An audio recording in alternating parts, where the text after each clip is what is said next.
Hello, I'm very happy to see you all again in this mind-blowing video. Do you think a hippo can swim? What if you could photosynthesize like a plant? Can you play yo-yo in space?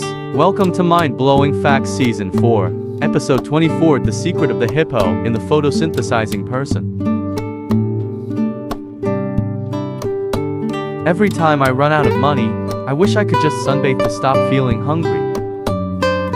But seriously, what would it be like if humans could photosynthesize? Just imagine, hunger would disappear. Every morning when you wake up, instead of making instant noodles, you just need to bask in the sunlight to absorb energy, just like Superman.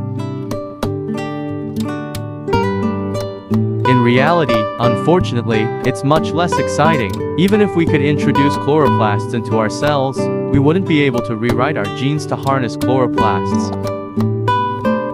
Once again, we can't. We still wouldn't be able to sunbathe and live off just sunbathing. The hopes of the poor. The reason is very simple. Photosynthesis is a much less efficient process than you might think. Out of 100% of the sunlight photons that hit a leaf, 47% have wavelengths that fall outside the usable range of chlorophyll, somewhere between 400 and 700 nanometers. Of the 53% of photons that can be used for photosynthesis, 16% hit other organs, not the chloroplasts, and are wasted. That leaves 37%. Next, 8.8% lose energy during absorption, causing their wavelengths to stretch beyond 700 nanometers, which the plant can no longer use, and are wasted again. At this point, only 28.2% remain. Finally, only 9% of the original photons are actually used to synthesize glucose. 35-45 of the glucose produced is consumed by the leaf for respiration. Thus, the net photosynthesis efficiency of a leaf is only about 5.4% at most. Note that these figures are for reference only and vary by species. But despite the poor efficiency of photosynthesis, trees are still big, tall, and strong. That's because they have so many leaves. Giant trees like oaks, maples, and sequoias have tens of thousands of leaves, with a total surface area of several hundred to even over 1,000 square meters. If you don't believe it, try picking leaves one day and calculate for yourself.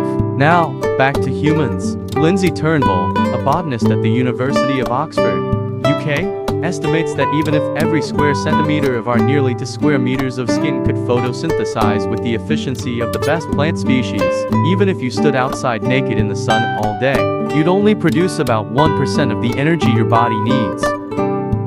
She also suggests that to live entirely off photosynthesis, you would need to drink plenty of water and have a skin area equivalent to a tennis court. One case you might see a hippo is when it's underwater. 69% of that is made up. This leads us to assume they are excellent swimmers, or at least good swimmers. In reality, it's quite the opposite. Despite spending an average of 16 hours a day in the water, hippos actually can't swim. More precisely, they cannot swim. Hippos are very bulky.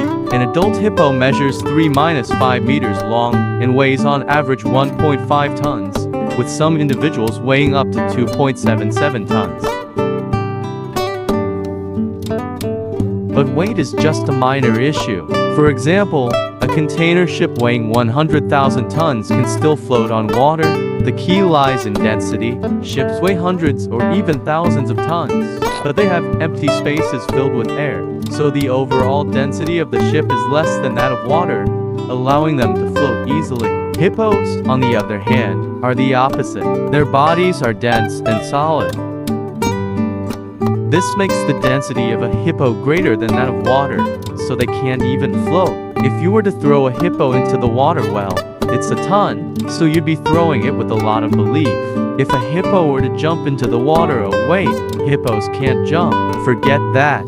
Basically, if a hippo enters the water, it will gradually sink to the bottom, and that's when it starts to flex. It is supported by buoyant force. Hippos move underwater with a slow motion gallop.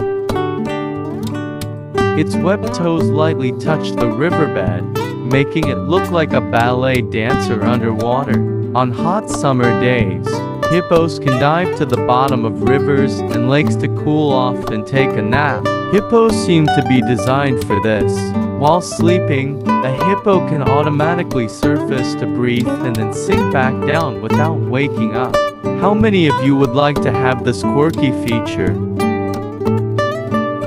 A yo-yo is a simple toy consisting of a string, with one end tied and wrapped around a spindle connected to flat discs, similar to a spool. The other end of the string is tied into a loop and placed on your finger. A yo-yo can be played in countless ways, from simple to extremely complex. The easiest way is as follows, with the loop on your finger and the string wrapped around the spindle. You gently throw the yo-yo downward without letting it touch the ground. This causes the yo-yo to spin due to the throw and the force of gravity, releasing the string. Then, you lightly pull your hand up, and the spinning spindle will catch the string and return to your hand. Since a yo-yo needs gravity to fall, it wouldn't work on the International Space Station or anywhere in space, right? Well, actually, it can still be played. In 2012 and 2013, astronauts brought yo-yos to the International Space Station and performed a few tricks for everyone. Forget about the performance rating, just give it a 10 out of 10. What confuses many people online is how a simple toy like a yo-yo can seem to defy the laws of physics. It's not really about breaking any laws, though. The trick lies in the conservation of energy rather than gravity. On Earth, gravity helps the yo-yo fall and spin, making the tricks work smoothly. Even without gravity, the force from your hand can still make the yo-yo function, proving that it's all about energy management, not defying physics. When the yo-yo is thrown, the string unwinds from the spindle, causing the yo-yo to spin rapidly. In NASA's experiment on the International Space Station, the yo-yo spun at speeds of up to 796 revolutions per minute. This demonstrates how chemical energy from the player's muscles is converted into potential energy of the yo-yo, which then turns into rotational kinetic energy. When the yo-yo reaches the end of the string, its inertia makes it continue spinning in place. As the player pulls the string, tension causes the yo-yo to grip the string and climb back up to the player's hand. Once again, chemical energy from the muscles is converted, this time from kinetic energy to potential energy. This is how the law of conservation of energy works. Now, you know what to bring if you're traveling in space.